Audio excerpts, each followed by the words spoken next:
Hi guys! Ayan nga pala yung ingredients sa paggawa ng burger steak. Unahin natin lutuin yung burger patty. Nagpainit na ako ng mantika kanina.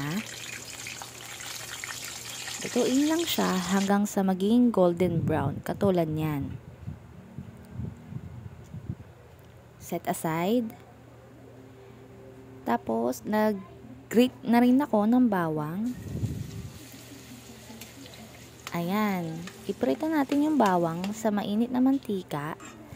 Ganyan lang dapat yung kulay ng bawang guys para hindi siya masunog. Tapos, iprito natin sa butter yung mushroom.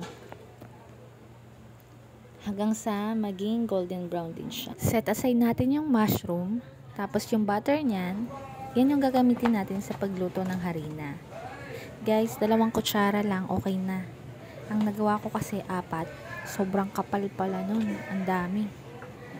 Base nga rin pala sa napanood ko kay Ninong Rai, ang harina dapat sinusunog siya bago timplahan.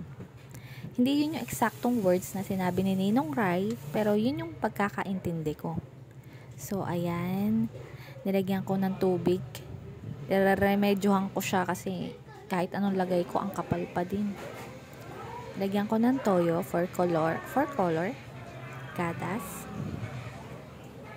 Yan. Iba kasi yung expectation ko. Ang expect ko, konting sauce lang ang gagawin ko. Yung 4 na kutsara, ang dami pala. Ganyan kadami. Pero okay lang din kasi ang sarap niya, sobrang creamy at lasang burger steak ng McDo. Yan, yung burger patty, tinappings ko yung sauce, mushroom, bawang, and yung green onions. Ang sarap, grabe guys, try nyo na. Thank you for watching!